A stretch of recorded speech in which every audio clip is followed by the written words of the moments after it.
जिला कुल्लू के रायसेन के साथ लगते डोहलू नाला में टोल प्लाजा में टोल बढ़ाए जाने के विवाद को लेकर अब बुधवार को प्रभावित संगठनों के द्वारा रायसेन के कैंपिंग साइट में बैठक आयोजित की जाएगी।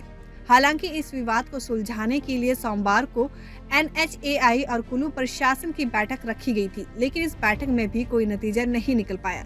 बैठक से पहले सभी प्रभावित संगठनों ने DC कुल्लू आशुतोष गर्ग के साथ मुलाकात की और उन्हें अपनी समस्याओं के बारे में बताया था। वहीं DC आशुतोष गर्ग ने भी सभी प्रभावितों को आश्वासन दिया कि उनकी समस्या का समाधान किया जाएगा, लेकिन बैठक में भी कोई नतीजा नहीं निकल पाया। बैठक में NHAI के अधिकारियों ने जिला प्रशासन को 10 दिनों का समय देने की बात कही ताकि 10 दिनों के भीतर इसका हल निकाल सके, लेकिन सभी प्रभावित इसके विरोध में खड़े हुए हैं और अब बुधवार को आयोजित बैठक में इसके बारे में फैसला किया जाएगा। वहीं 4 लेन संघर्ष समिति के मनाली के अध्यक्ष महेंद्र ठाकुर ने बताया कि वे टोल प्लाजा के मामले को लेकर पिछले कई सालों से संघर्ष कर रहे हैं। महेंद्र ठाकुर का कहना है कि केंद्रीय मंत्री नितिन गडकरी ने साफ किया है कि 60 किलोमीटर के दायरे के भीतर नहीं लगाया जाएगा, लेकिन यहां पर टोल प्रबंधक अपनी मनमानी करने में जुटे हुए हैं। ऐसे में बुधवार को आयोजित बैठक के बाद निर्णय लिया जाएगा कि आगामी रणनीति तैयार की जानी है। डोडू नाला टोल प्लाजा से गुजरने के लिए लोग पहले छोटे वाहनों की आवाजाही के लिए 55 रुपए देते रहे और अब 2 दिसंबर से आवाजाही के लिए 115 रुपए देने पड़ रहे हैं।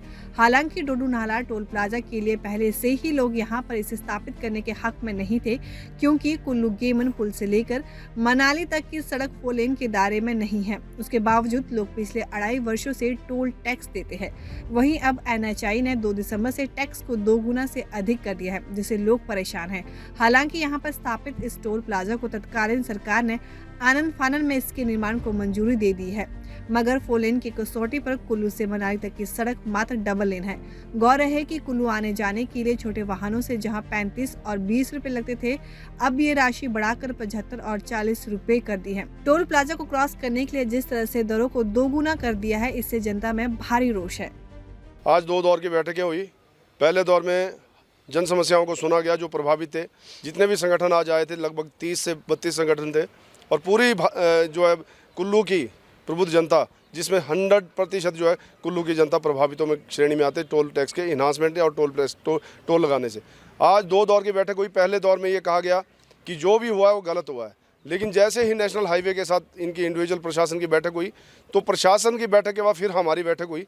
तो हमारी बैठक में इन्होंने सबसे बड़ी बात ही हमारे 2 ही मुद्दे थे। हमने इनको ये कहा था कि आप जो है एक कमेटी का गठन करें, 60 किलोमीटर तय करें। अगर मनाली से 60 किलोमीटर कहाँ बनता है तो वहाँ 60 किलोमीटर के डिस्टेंस पे लगाएं। एक बात हमने ये की। दूसरी बात हमने ये की कि डोलू नाला का टोल प्लाजा अनैतिक है, इलीगल है, जो हम पिछले 3 वर्षों से बोल रहे हैं। लेकिन आज जो है इन्होंने उस बात को भी नहीं माना और दोनों बातें नहीं मानी और 113% हिनांस रेट पे जो है हमारे को जो 2 दिसंबर 2022 से इन्होंने रेट लगा दिए और उसके तहत ही आज ये बैठक थी। और आज बैठक में ये तय हुआ कि 10 दिन के अंदर जो है हम ये जो है टोल से रिलेटेड जितनी भी समस्याएं हैं वो केंद्र की सरकार और प्रदेश की सरकार तक लाएंगे और नेशनल हाईवे को भी डायरेक्शन प्रशासन ने दिया। लेकिन अब सामूहिक जो है 32 संगठनों ने ये निर्णय किया कि हम जो है इनकी बात को नहीं मानेंगे। 10 दिन हम देंगे, लेकिन 10 दिन तक जो है टोल फ्री स्थानीय लोगों को किया जाए, इसलिए मानेंगे।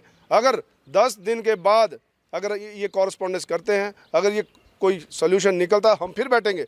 लेकिन आम जो bus operators, truck operators, private वाहन वाले, कि अगर 1 साल के लिए कोरोना काल में पंजाब हरियाणा में टोल को फ्री किया जा सकता तो 10 दिन के लिए यहाँ क्यों नहीं किया जा सकता।